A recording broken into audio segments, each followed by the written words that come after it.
Olá, estudantes! Sejam muito bem-vindos a mais uma aula do programa Mais Aprendizagem. Que você possa estar aprendendo e desenvolvendo muito mais os seus conhecimentos. Falando nisso, hoje vamos misturar um pouco ciências. Nós vamos trabalhar sobre como as mudanças climáticas estão alterando o eixo de rotação da Terra. Difícil, hein? Não é difícil, fique tranquilo, mas é bem importante porque cada um fazendo a sua parte nós podemos ajudar nesse processo, ok? O movimento das massas de água no planeta é chave para entender esse fenômeno. Que fenômeno? O fenômeno dessa alteração no eixo de rotação da Terra. Então a Terra tem um eixo pelo qual ela gira em torno dela mesma, certo? O eixo de rotação. E esse eixo, ele não é bem retinho, ele tem uma inclinação, ok? Mas as mudanças climáticas podem fazer com que ele se altere mais ainda. E esse eixo alterando, ele bagunça tudo, bagunça todo o clima, as estações, mexe em tudo. E o movimento das massas de água no planeta é chave para a gente entender essa situação, ok? Então, olha lá, o eixo de rotação da Terra está aqui, ó. Ele é inclinado, mas ele pode estar se alterando mais a cada ano, a cada dia que passa. Então vamos ver. Enchentes e secas, chuvas torrenciais, incêndios infernais, temperaturas extremas, extinção de espécies. Boa parte dos efeitos das mudanças climáticas provocadas pela ação do homem são visíveis nos quatro cantos da Terra. Alguns, contudo, não são tão óbvios assim, que é a questão da mudança do eixo de rotação da Terra. Em uma pesquisa publicada em março no periódico científico da American Geophysical Union, certo? AGU na sigla, mostrou que a mudança climática estaria por trás de uma série de deslocamentos no eixo de rotação da Terra desde a década de 90. Então, as mudanças climáticas eles estão confirmando nesse estudo que fez com que alterasse esse eixo de rotação. A avaliação da chamada deriva polar, o termo que denomina esse movimento dos polos, deriva polar, indica que o fluxo mudou completamente de direção em 1995 e que entre aquele ano e 2020, a velocidade do movimento dos polos aumentou cerca de 17 vezes em comparação com o observado entre 81 e 1995. Então, olha como está provocando essa chamada deriva polar, que é o movimento dos polos, ok? Lembrando que os polos é o quê? Água. Então, vamos fazer o exercício 1. Vamos ver se você prestou atenção nisso que a gente conversou até agora. O termo que denomina esse movimento dos polos se chama... Responde aí que eu já volto.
E daí, qual é a opção? A, B, C ou D?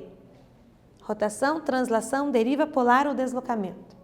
A gente viu que o nome desse movimento dos polos é deriva polar, ok? A movimentação desses polos, já que são água.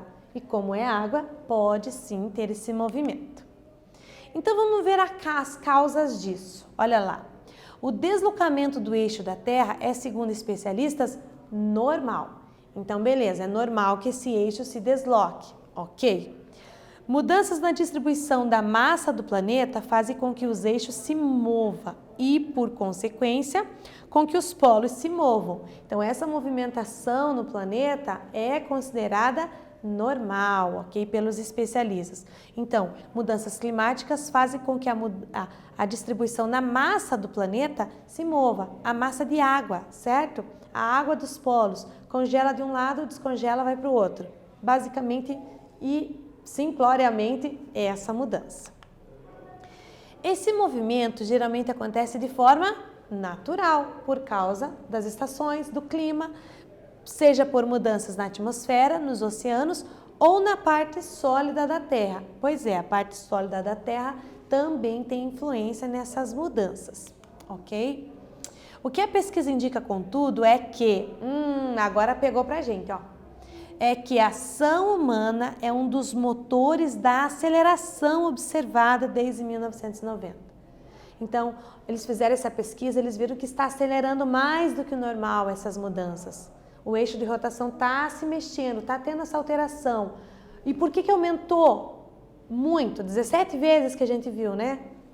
A ação humana é um dos motores, então não é o único, mas é um dos motores dessa aceleração. Então, o que nós estamos fazendo que está provocando tudo isso, hein? O que eu e você estamos fazendo? Toda ação tem uma consequência, toda ação tem uma reação, já é uma lei da física, né? Então, nós precisamos prestar atenção no que andamos fazendo.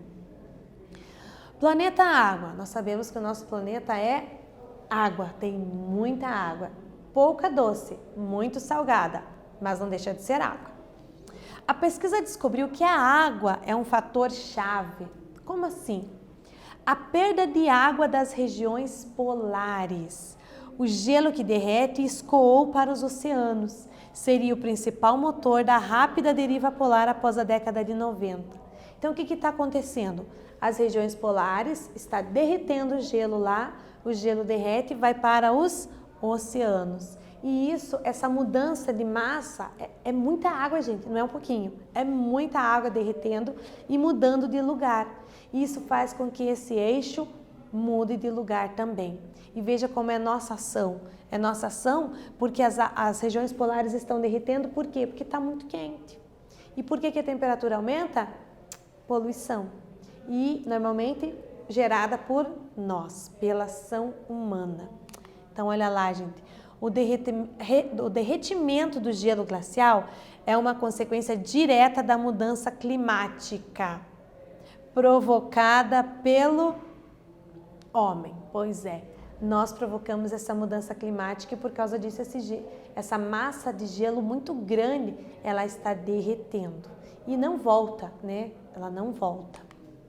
Estima-se que mais de 1/3 das geleiras remanescentes no mundo derreterão em menos de um século, ou seja, antes de 2100. Você já pensou nisso? Ó? Mais de 1/3 das geleiras remanescentes, 1/3 das geleiras vão derreter até 2100. Quanto aos bancos de gelo marinho, lá no oceano, 95% dos mais antigos e espessos se encontram no Ártico, que se encontravam no Ártico já desapareceram. Ou seja, quase todos, né, gente? 95% para chegar no 100, tá muito próximo, né? Então, a maioria já derreteu. Então, olha a preocupação na questão climática aí. Baseado nisso, eu tenho um verdadeiro e falso para você aqui.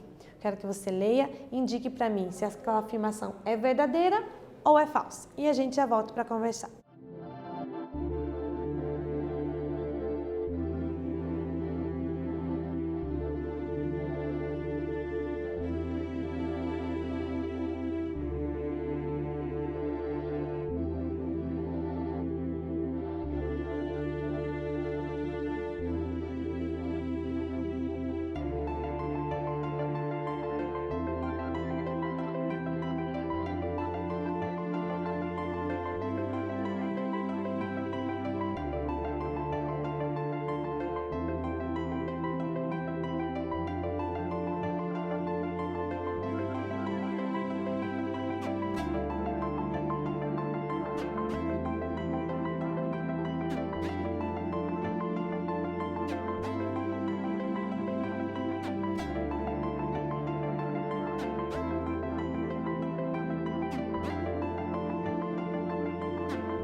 Vamos lá. Temos que ler, né? Claro, temos que ler as opções para poder analisar e julgar se elas são verdadeiras ou se são falsas. Então vamos lá, temos 4. A ação do homem está provocando o derretimento glacial. Verdadeiro ou falso? A perda de água das regiões polares seria o principal motor da rápida deriva polar após a década de 90. Será? Estima-se que metade das geleiras derreterão até o final deste século. Será? 95% do gelo marinho já desapareceu. E daí? Qual que é verdadeiro e falso? Nós temos que a primeira é verdadeira. A ação do homem está provocando sim esse derretimento dos gelos.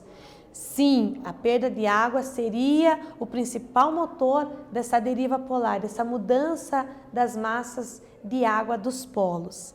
Estima-se que metade das geleiras derreterão? Não, aqui o que está errado é a quantidade, não é metade, é 1/3. Lembra? 1/3 das geleiras. E 95% do gelo marinho já desapareceu. Então, olha lá, né, a ação do homem, as consequências chegando agora de uma ação imprudente em relação ao clima, ao cuidado com o meio ambiente.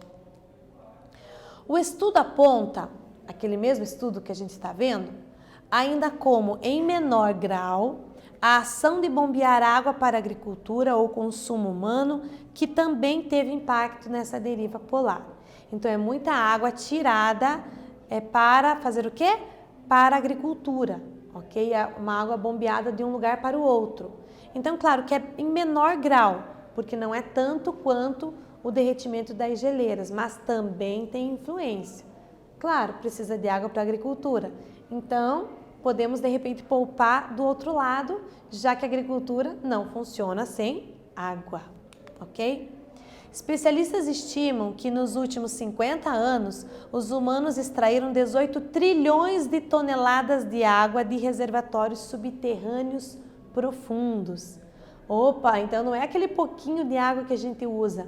Junte toda a água bombeada lá dos lençóis freáticos, lá debaixo dos reservatórios subterrâneos profundos para a agricultura de todo o mundo. Olha a quantidade. 18 trilhões de toneladas de água. É muita água, né? E que nunca foi reposto. Não tem como repor essa água, né? Não tem. Então vamos lá para o exercício 3. O que que diz? 18 trilhões de toneladas de água. Beleza, é muita água, né? Quantos algarismos tem esse número? Então eu quero que você escreva aí 18 trilhões. Para que a gente possa ter noção da quantidade de água que foi bombeada de reservatórios subterrâneos para a agricultura. Escreve aí esse número e me diz quantos algarismos tem. Eu já volto.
daí? Conseguiu escrever esse 18 trilhões em números? Vamos entender a pergunta. Eu estou perguntando quantos algarismos, certo? Algarismos é cada numerinho. Se você for escrever um número 18 trilhões, quantos algarismos tem? Quantos números tem ao todo? Conta todos eles, ok? Para isso, você precisa lembrar de uma relaçãozinha que existe de classes de número. Lembra disso? Olha lá, ó. Eu tenho as classes de números e eu preciso entender sobre elas. Então, as três últimas são chamadas classes simples. Unidade, dezena, centena, certo? Aí você muda de classe, então continua sendo unidade, dezena, centena. Mas aqui, por ser a classe de milhar, eu tenho a unidade de milhar, dezena de milhar, centena de milhar. A cada 3 algarismos muda a classe, ó. Aí eu tenho a classe de milhão. Simples, milhar, milhão. Dentro da classe de milhão, eu também tenho unidade, dezena, centena. Mas é unidade de milhão, dezena de milhão, centena de milhão, ok? Passou esses 3 algarismos, eu tenho a classe de bilhão. Depois do milhão, vem o bilhão, ok? Que também tem unidade, dezena, centena. Os três números ali. Unidade de bilhão, dezena de bilhão e centena de bilhão. Meu Deus, mas ainda não chegamos no trilhão? Chegamos agora, ó. A próxima classe do lado do bilhão é a classe do trilhão, que também é composta por 3 números, né? Três espacinhos aqui, ó. 3 ordens que a gente chama. Unidade, dezena, centena. Então, unidade de trilhão, dezena de trilhão e centena de trilhão. É um número muito grande, né? Olha aqui, ó. Olha o tamanho dele se for escrever. Por isso que estava escrito com a palavra trilhões. Estava escrito 18 trilhões de toneladas, porque é um número muito extenso para estar se escrevendo assim, com todos os algarismos. Então, a gente tem esse recurso de poder escrever utilizando qual classe está. É bilhão, é milhão, é trilhão, para poupar todo esse espaço aqui, ó, de números. Quantos números eu tenho? Eu quero saber quantos algarismos, né? A pergunta. Então, vamos contar. 3, 6, 9, 12, 13, 14 ou 14 algarismos nós temos. Precisamos de 14 algarismos para poder escrever esse número 18 trilhões com todos os números certinhos. Só lembrando, gente, que esse pontinho é um pontinho que a gente coloca para nos ajudar a ler esses números, para dividir as classes, tá bom? Se você for, por exemplo, colocar na calculadora, você não digita esses pontos, tá bom? Na calculadora, o ponto é a nossa vírgula, ou seja, são os números que vêm aqui à direita, ó, para trás, a parte decimal, tá bom? Então, a resposta dessa questão são 14 algarismos para poder escrever este baita número. Lembrando que a quantidade de água que foi tirada dos subsolos, lembram? Tudo isso, toneladas de água. Então, o que vimos nessa aula, gente? O deslocamento do eixo de rotação da Terra, e isso não é bom, porque altera todo o clima, altera as estações, altera tudo, e altera a agricultura, animais, altera tudo no mundo, né? E se deve também a mudanças climáticas. Essas mudanças climáticas, quem provocou?